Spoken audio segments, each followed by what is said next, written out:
ने चरणों को उठाया तब महाराज ब्रह्मा जी ने अपने कमंडलों में, जब ब्रह्मांड होके जाने लगा पैर, तो महाराज ब्रह्मा जी ने धो करके अपने कमंडल में रख लिया। वही बाद में गंगा जी बनी। निवेदन करूं, वामन भगवान ने 2 कदम में सब नाप लिया, 1 कदम बचा। बलि से पूछे अब क्या करूं बता, अब क्या नापूं? तो सब नाप लिया मैंने। तो बलि को बंदी बनाने के लिए बोले वामन भगवान, किसको बंदी बना लो, बंदी बनाने के लिए बोले। तो महाराज सब लोगों ने निवेदन किया कि बताओ कैसे आप लोग मतलब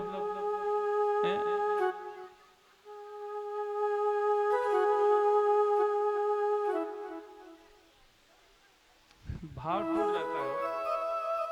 ये कथा भाव से चलती है। आप देख रहे हैं, हम एक बार भी पोथी नहीं देखते हैं। बोल वृंदावन बिहारी लाल की जय हो। क्या है, कान हमारे पास भी है। जब आप लोग बात करते हो तो हमारे कान खिंच जाते हैं आपकी तरफ, और हमको भी लगता है क्या कह रहे हैं, थोड़ा सुन लें। इसलिए बातचीत न करिए, 10 मिनट और। महाराज बलि को बंदी बनाने लगे वामन भगवान। तो बलि ने कहा प्रभु क्षमा करिए, क्या करना है? बोले महाराज, बोले आप ये बताइए, धनवान बड़ा होता है कि धन बड़ा होता है? बोले धनवान बड़ा होता है। क्यों? क्योंकि धनवान के पास ही तो धन होता है, तो धन नहीं, धनवान बड़ा होता है। तो बोले महाराज अभी तो आपने मेरा धन नापा है, अभी धनवान पड़ा है। आइए अपना तीसरा कदम मेरे सर पर रख दीजिए, और सर पर रख करके महाराज मुझे भी अपना बना लीजिए। बलि की ये बात सुनते ही वामन भगवान के नेत्र सजल हो गए। वामन भगवान के नेत्र सजल हुए। बोले मैं तुझे छलने आया था। अरे बलि, तूने मुझे छल लिया, तूने मुझे छल लिया। मैं सोचा था तुझसे सब कुछ लेकर देवताओं को दे दूंगा, तूने मुझसे ही सब कुछ ले लिया। आज तूने मुझे अपने आप को मेरा बना दिया। और एक विचार करिएगा, जिसने अपने आप को भगवान को सौंप दिया, जो भगवान का हो गया, मतलब भगवान की सारी संपत्ति उसकी हो गई। बलि ने कहा प्रभु ये पहले भी मेरा था, आज भी मेरा है। पहले मेरा कैसे था? सब मेरे ही नाम था, मेरा था। अब मैं दान करके अपने आप को भी आपको बना दिया। महाराज आपको मैंने अपना बना लिया। इसलिए जिस तरह पिता की संपत्ति में बेटा का पूरा अधिकार रहता है, उसी प्रकार मैं आपका पुत्र बन गया। आपकी सारी संपत्ति जो आपकी है उसका अधिकारी मैं हूं। बलि की बात सुनकर भगवान ने कहा वाह बलि, वरदान मांग, क्या चाहिए तुझे? बोल क्या चाहिए? प्रसन्न हो गए। तू कहे तो मैं जितना तुझसे लिया हूं सब तुझे दे दूंगा। तू कहे तो महाराज मैं अपना बैकुंठ भी तुझे दे दूंगा। आज तेरी श्रद्धा को देखकर सब छोड़ने का मन कर रहा है, त्यागने का मन कर रहा है। यदि पुत्र अपने धर्म का पालन करे और पिता की सेवा करे, तो बिना मांगे पिता को लगता है मैं अपने बेटे को क्या दे दूं। उसी प्रकार जब भगत होता है और भगवान महाराज उसे मांगता है, तो महाराज भगवान को जब वो अपना बना लेता है, तो भगवान सब कुछ उस पर न्यौछावर कर देता है। बोलो राधे राधे। भगवान ने जब मांगने के लिए कहा, तो राजा बलि ने कहा प्रभु अब मैं क्या मांगू, मैं तो सब अपने आप को ही आपके हवाले कर दिया, आपको ही ले लिया। बोले नहीं, मांग जो चाहिए मांग। बोले महाराज एक चीज देंगे? बोले क्या? बोले जब मैं अपने घर से बाहर जाऊं और अंदर आऊं, तो बाहर अंदर जाते हुए आप मुझे दिखाई दो, हर समय आप दिखाई दो। भगवान ने कहा क्या? सीधे सीधे बोल, किसी सिक्योरिटी गार्ड बनाना चाहता है, द्वारपाल बनाना चाहता है? बलि ने कहा कुछ ऐसे ही समझ लो। महाराज निवेदन करूं, तब से वामन भगवान स्वयं कृष्ण के रूप में आज भी महाराज राजा बलि के यहाँ पाताल लोक में द्वारपाली करने लगे। महाराज अब बलि बाहर जाए तो सलाम ठोके महाराज भगवान जगत का पिता, अंदर आए तो महाराज सलाम ठोके। आहा, बलि बड़ा प्रसन्न होता कि बड़ा कूद रहे थे भगवान बने। आज बताओ क्या है, भगत के बस में हो कि नहीं है? तो भगत के बस में ही भगवान होता है साहब। महाराज डॉक्टर की क्षमता पेशेंट से है, उसी प्रकार भगवान की क्षमता भगत से है। महाराज निवेदन करूं, एक दिन लक्ष्मी जी को लगा कि बैकुंठ सूना है, क्या करूं, तो महाराज थाली पे 4 ठो चावल हल्दी रख के पहुंच गई महाराज बलि के घर, और एक सूत बांध दिया। बलि ने पूछा ये क्या है, बोले आज रक्षाबंधन है ना भैया, और मैं आपको राखी बांधने आई हूं। तभी से रक्षाबंधन का पर्व मनाया जाने लगा, यहीं से प्रारंभ हुआ। पहली राखी लक्ष्मी जी ने बलि को बांधी। तब कहा जाता है, राखी बांधते समय बहनें कहती हैं, एन बद्धो बलि राजा दान बिंदु महाबला तेन त्वामनु बधनामी रक्षे माचल माचला। महाराज निवेदन करूं, रक्षा बांध दिया। रक्षा बांधने के बाद बलि ने पूछा, बहन और भी कुछ होता है इसके साथ में? लक्ष्मी ने कहा, मैंने आपको राखी बांधी, अब आप मुझे कुछ दान दीजिए, आपको दान देना चाहिए। बोले क्या चाहिए, बोल, तू मेरी बहन बन गई है, क्या दान चाहिए? बोले महाराज बहुत दिनों से मेरे स्वामी को आपने अपना सिक्योरिटी गार्ड बना के रखा है, अब उन्हें मुक्त कर दीजिए। तब बलि समझ गए कि अरे ये तो सब जुगाड़ था महाराज, रक्षाबंधन ये तो सब जुगाड़ था। बोले महाराज ठीक है। तब तुरंत लक्ष्मी जी को बलि ने भगवान विष्णु के सुपुर्द कर दिया, और भगवान विष्णु को ला करके लक्ष्मी जी का हाथ पकड़ाया और घर से विदा किया, जैसे बहनों को विदा किया जाता है।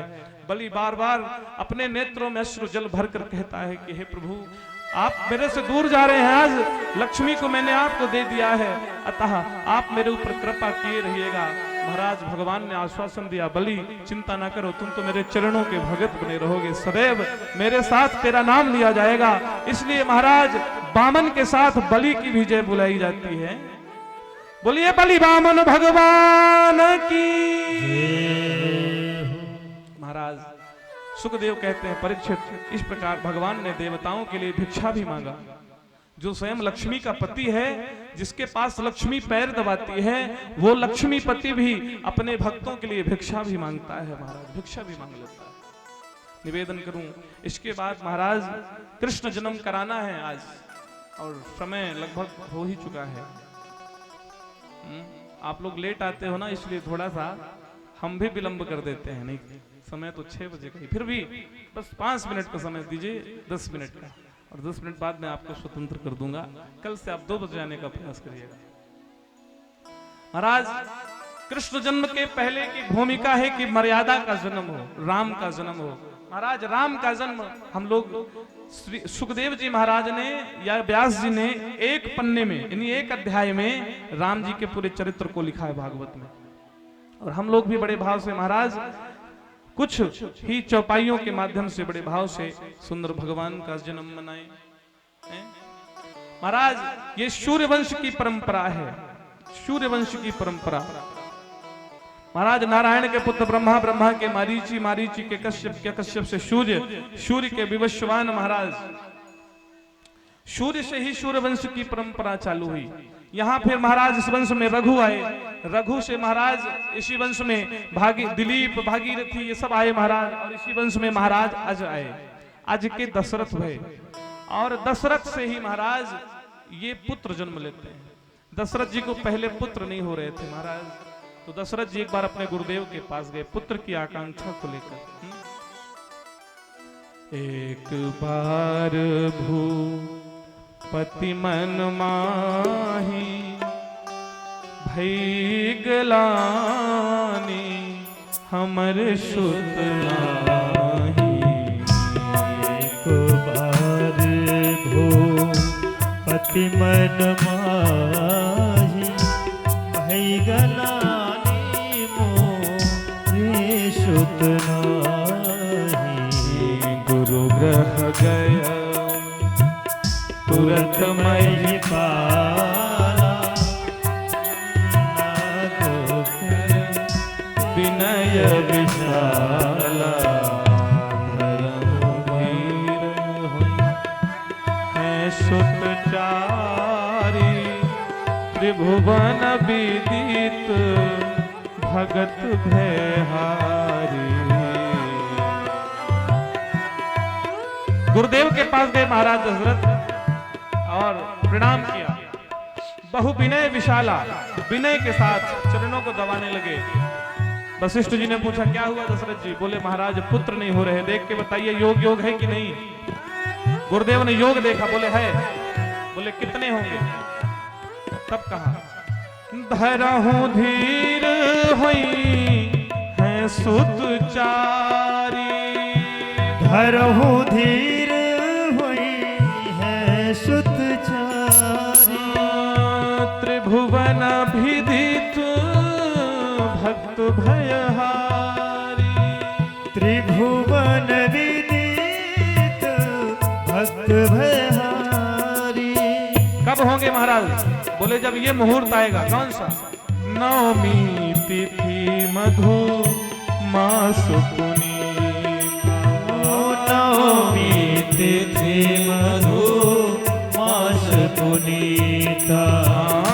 शुक्ल पक्ष अभुजित हरि प्रीता, शुक्ल पक्ष अभिजित हरि प्रीता। मध्य दिवस अति शीतु न घामा, मध्य दिवस अति शीत रहामा। पावन लोक सकल विश्रामा, पावन लोक सकल विश्राम। भगवान गुरुदेव ने कहा नवमी तिथि को महाराज सुंदर शुक्ल पक्ष में और सुंदर अभिजित नक्षत्र में मधु यानी चैत्र में बड़े भाव से दिन में 12 बजे गुरुवार को प्रकट होंगे। और वही समय में वही मुहूर्त में नवमी तिथि को गुरुवार को चैत्र महीने में शुक्ल पक्ष में अभिजित नक्षत्र में मेरे राम जी का प्राकाट उत्सव होने लगा। सभी लोगों को पता चला, दशरथ जी को पता चला। दशरथ जी बड़े प्रसन्न हुए। दशरथ पुत्र जन्म सुनी काना, दशरथ पुत्र जन्म सुनी काना। मानहु ब्रह्मानंद समाना, मानहु ब्रह्मानंद समा। बड़े प्रसन्न हुए पूरे अयोध्यावासी। सब ने सब महाराज बधाई गाए और बधाई गाने लगे। महाराज बधाई गाने के बाद समय बीतता गया, नामकरण संस्कार भया और बड़े सुंदर भाव से चारों भाइयों का नामकरण संस्कार हुआ। हाँ जो आनंद सिंधु सुख राशि, जो आनंद सिंधु सुख राशि। आशी करते त्रैलोक सुपाशी, सी करते त्रैलोक सुपासी। सो सुख धाम राम असनामा, अखिल लोकदायक विश्रामा, अखिल लोकदायक विश्राम। भगवान कौशल्या नंदन का नाम पड़ा श्री राम। महाराज सुमित्रा नंदन, केकई नंदन का नाम पड़ा भरत, सुमित्रा नंदन का नाम पड़ा महाराज लक्ष्मण और शत्रुघ्न। 4 बालक पैदा भये थे महाराज। आदौ राम तपोवनादि गमनम हत्वा मृगं कांचनम। महाराज बड़े भये, बड़े होकर के विद्या अध्ययन किया।